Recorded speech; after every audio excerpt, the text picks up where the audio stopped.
जिसको जिसको भाजपा का अयोध्या की लूट और उज्जैन की जो भूमि की लूट है वो मान्य है, वो भाजपा और मिंदे के साथ जाए, क्योंकि जो हिंदुत्व के खिलाफ है वही तो भाजपा के साथ आज जा रहा है। क्या आप सोच सकते हैं कि रामलला के मंदिर में कभी भ्रष्टाचार हो सकता था? लेकिन जो भाजपा ने और संघ ने जो लोग बिठाए उन्होंने तो भ्रष्टाचार किया है। क्या आप सोच सकते थे कि मध्य प्रदेश के मुख्यमंत्री स्वयं वहां की भूमि की लूट कर सकते थे? लेकिन उन्होंने तो की है, ये तो मीडिया ने सामने लाया। तो जिन जिन को जो हिंदू विरोधी है वही भाजपा के साथ जा सकता है और मिंदे के साथ जा सकता है। आपण काल जी चेंबूरमध्ये घटना घडली, अर्थात दुर्दैवी आहेच, पण आपण साधारणपणे पाहिलं असेल मुंबईमध्ये असेल, महाराष्ट्रामध्ये असेल, संपूर्ण देशामध्ये गेल्या 1-1.5 वर्षात आपण अनेक बातम्या अशा पाहतो, कुठे मेट्रोची स्लॅब कोसळून खालती कोणीतरी चिरडलं गेलेलं आहे, कोणी गाडी चालवत असताना रिव्हर्समध्ये गेलं आणि बॅरिकेड नसताना कुठच्या तरी खड्ड्यात पडून गेलेलं आहे। ह्या सगळ्या घटना ज्या होतात आणि खास करून आता पावसाळ्यातल्या ज्या घटना आहेत झाड पडण्याच्या, काल रात्री अजून 2 झाडं पडली, आत्ता 10 वाजता एक झाड मुंबईत पडलेलं आहे।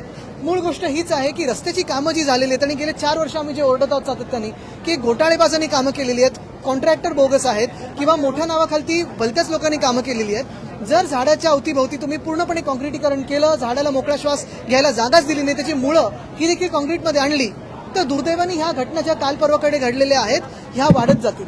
हे आम्ही सातत्याने बोलत आलेलो आहोत। इनफॅक्ट आम्ही जिथे जिथे रस्त्याचे व्हिजिट्स केलेले आहेत तिथे महानगरपालिकेच्या अधिकाऱ्यांनी देखील बोलून दाखवलेलं आहे की ह्या घटना घडू शकतात, पण जे मान्सून पूर्वीची कामं आहेत, मग त्याच्यात ट्रिमिंग असेल, काँक्रीटनी पूर्ण मुळाच्या अवतीभोवती विळखा घातला नाही ना हे बघणं असेल, किंवा पाणी साचणार नाही हे बघणं असेल, हे सगळं सोडून जसं मी सांगितलं की मुंबईच्या महापौर या बांगलादेशमध्ये काय चाललंय, ढाक्यामध्ये काय चाललंय त्याच्यावरच जास्ती लक्ष आहे, मुंबईच्या कामाकडे नाहीये।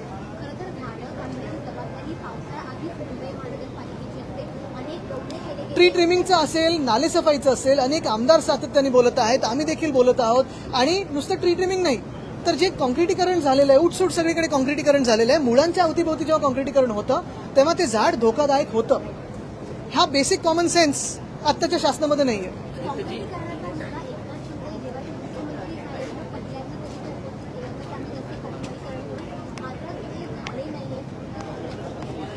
बेसिक गोष्ट अशी की त्यांचीच मुळं कुठच्या पक्षात आहेत ही खोलपर्यंत गेलीच नाही आहेत, नुसतं पैशांमध्ये बुडलेली आहेत।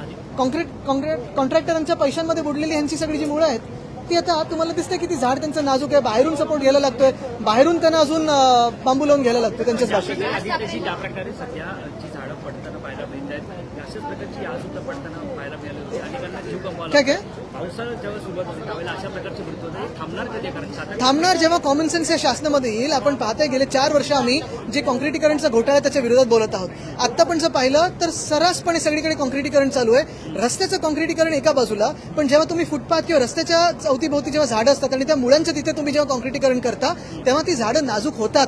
अनेक ठिकाणी आपण पाहिलं असेल, परवा पण मी वरळीत एक चक्कर मारत होतो, त्या 2 झाडांना देखील मी पॉईंट आउट करून दिलेलं आहे की अरे बाबा तुम्ही हे करताय पण ह्या झाडांना तर वाचवा, त्यांची मुळंच बाहेर आली आहेत आणि मग ते वाकायला लागलीत झाडं।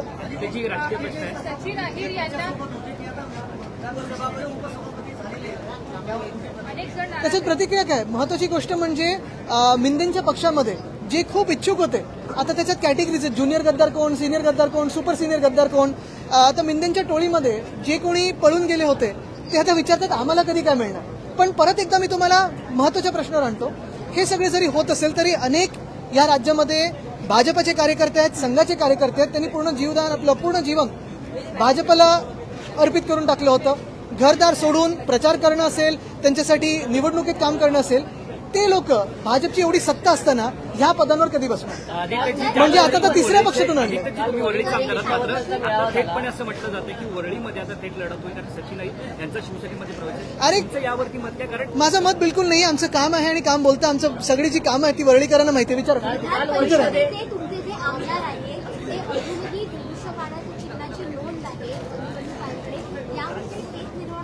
मला वाटतं एक महत्त्वाचं निवडणूक आयोग असेल किंवा सर्वोच्च न्यायालय असेल, पूर्ण आदर ठेवून आम्ही हेच सांगत आहोत की जे आमच्यासोबत झालं त्यानंतर राष्ट्रवादी काँग्रेससोबत झालं, आम आदमी पार्टीसोबत झालं, टीएमसी सोबत झालेलं आहे आणि इतर पक्षांसोबत होऊ शकतं। पण ही जी काही चिंधडे उडालेल्या आहेत लोकशाहीच्या, ह्याच्यासाठी जबाबदार कोण आहे? ह्याच्यात जर न्याय निवाडा, जर आम्हाला आमच्यासाठी जो आम्ही न्याय मागत होतो तो आधीच मिळाला असता तर आज देशाची ही स्थिती झाली नसती। आम्ही वर्षांमागे वर्ष, तारखांमागे तारखं नुसतं वाट पाहत आहोत, न्याय कधी मिळणार? आता 30 तारखेला तारीख आहे, पण वेळ मिळेल का आणि न्याय मिळेल का?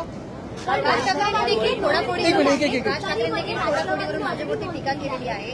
त्यांचं असं म्हणणं आहे की पत्त्यांचा आता एक बंगला बांधला जातोय, सगळ्यात खालचा पत्ता मोदी आहे, ते जर एकदा निघाले की सगळे पत्ते खाली पडतील, बंगला सुद्धा पुढे कसं मुख्य गोष्ट हीच आहे, ते बोलतात ते एकदम अर्थात बरोबरच आहे, त्यांचं रिडिंग तर तुम्हाला माहितीच आहे. पण त्याच सोबत जे ऑपरेशन देवेंद्र चालू आहे ह्या महाराष्ट्रामध्ये, ते महाराष्ट्रालाच काय देशाला खूप धोकादायक आहे. कारण जी काही एक राजकीय अस्थिरता निर्माण झालेली आहे आपल्या राज्यामध्ये, तुम्ही पहा, तुम्ही साधे नागरिक म्हणून, आता तुम्ही एक मिनिटं पत्रकार आहात, मनातून विसरून जा, आम्ही राजकारणी लोक विसरून जा, पण नागरिक म्हणून जे काही या राज्यामध्ये चाललंय, पक्षांची तोडफोड असेल, पैसे देऊन आमदार विकत घेणं असेल, निर्लज्जपणे ह्या आज बॅनरवर उद्या त्या बॅनरवर माझ्यासोबत तुमच्यासोबत, हा जो काही निर्लज्जपणा चालला, ही जी काही चोरी चालली आहे, किती राजकारण करायचं, काय त्याला पातळी आहे की नाही, किती खालती जायचं त्याला काही पातळी आहे की नाही. आणि हे सगळं होत असताना देशाची आर्थिक स्थिती काय आहे, राज्याची आर्थिक स्थिती काय आहे, नोकऱ्या आहेत का, तुमचं जीवनमान सुधारतंय का, ह्याच्यावर कुठेही सरकार म्हणून, शासन म्हणून लक्ष नाही देणं. कालच जी घटना घडलेली आहे, एका 11 वर्षाचं मुलाचा जीव गेलेला आहे, पण कुठेही काही चर्चा नाही, नुसतं हंगामा करायचा, आमदार विकत घ्यायचे, पक्ष फोडायचे, हे घाणेरडं राजकारण मिंदेंच्या टोळीने असेल किंवा भाजपने सुरू केलेलं आहे. कुठे ना कुठेतरी ह्याच्यावर आपल्याला विचार करण्याची वेळ आली.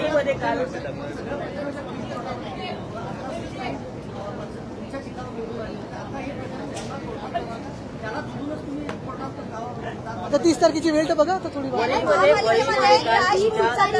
काल तुमच्या मेळावा पार पडला. सुनील शिंदे होते, किशोरी पेडणेकर होत्या, जवळपास 500 अधिक कार्यकर्ते होते, पण काही कार्यकर्ते सचिन अहिरेंसोबत जातील देखील आता बोललं जातंय. कसं पुनर्बांधणी वळीची करणार? अरे बोललं का, त्याच्यावर आमचे लक्ष नाहीये. मुख्य गोष्ट हीच आहे की संपूर्ण महाराष्ट्रामध्ये आपण आत्ताचा पण दौरा पाहिला असाल, जे जनता आहे ती उद्धव बाळासाहेब ठाकरे या नावावर विश्वास ठेवते. चित्र असं आहे की वरळीची निवडणूक ही सचिन अहिरे विरुद्ध आदित्य ठाकरे होईल. काय कसं जाऊ दे, त्यांचा कालचा मेसेज थोडा वेगळा होता, पण मुख्य गोष्ट हीच आहे की लढो अथवा न लढो, आमच्या कामावर विश्वास आहे, आमच्या पक्षावर विश्वास आहे आणि जनतेवर विश्वास आहे. मुख्य गोष्ट हीच आहे की तुम्हाला परत एकदा मी एका महत्वाच्या विषय आणतो की हे सगळं होत असताना जे आमदार किंवा जे खासदार आज मिंदेंसोबत जात आहेत किंवा भाजपसोबत जात आहेत, त्यांनी जनतेला फक्त एवढं उत्तर द्यावं की जे अयोध्या लुटत आहेत, जे उज्जैनची भूमी लुटत आहेत, तुम्ही त्यांच्या मांडीला मांडी लावून कसे बसू शकता. हे इंग्लिश पण आत्ताच विचारा, नंतर बाहेर नको. ते बघा थांबलेत तिथे. महापालिकेमध्ये आणखी एक भ्रष्टाचार समोर आलेला आहे. ट्रायबूल प्रणालीमध्ये घोटाळा होत असल्याचं समोर आलेला आहे. जो समुद्र किनारी लीग असतो त्यामध्ये अधिकारी आणि जे कर्मचारी आहेत मोठ्या प्रमाणामध्ये भ्रष्टाचार करत असल्याचं समोर आलं. भ्रष्टाचाराची अनेक प्रकरणं आम्ही लोकांसमोर आणलेली आहेत, पण ह्या शासनामध्ये जर भ्रष्टाचार तुम्ही केला, भाजपच्या सत्तेत जर तुम्ही भ्रष्टाचार केला, तर तुम्हाला मंत्री बनायला किंवा मुख्यमंत्री बनायला अधिकची संधी असते. तर त्या अधिकाऱ्यांनी लवकरात लवकर भाजपाच्या वॉशिंग मशीनमध्ये ऍप्लिकेशन द्यावं. ते कदाचित ऑपरेशन देवेंद्र फडणवीस नंतर मुख्यमंत्री बनू शकते. त्याच्यावर मी असं पत्र आता अध्यक्षांना मी लिहिणार आहे, कारण हा सायबर क्राईम आहे. आमदारांचं स्वतःचं फेशियल रेकग्निशनसाठी कुठेही कन्सेंट न घेता तुम्ही आमचं फेसेस म्हणजे आमचे चेहरे वापरलेले आहात, त्याच्यावरनं फेशियल रेकग्निशन करतात. पण उद्या जर ह्याचा डीप फेक झाला किंवा कोणाचा बँक अकाउंट किंवा कोणाचा फोन हॅक झाला, तर ह्याला जबाबदार कोण असतील? अध्यक्ष असतील का, ज्यांनी निर्णय घेतला, की कुठच्या कंपनीकडे आहे, फायरवॉल काय लावले तुम्ही, पासकोड काय लावले, सिक्युरिटी काय, ह्याच्यावर खरं तर हे सायबर क्राईम आहे मोठं.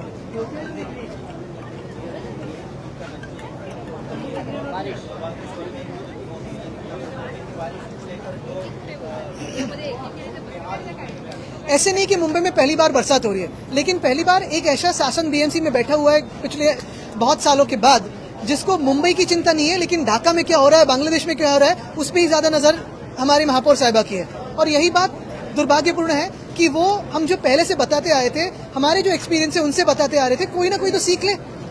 रास्तों के काम कैसे होने चाहिए, सेफ स्टेज पे कैसे लाते हैं, या ये जो कल की घटना है वो कैसे ना हुए, लेकिन इनका ध्यान पूरा राजनीति कैसे हो, पोलराइजेशन कैसे हो, उसी पे है.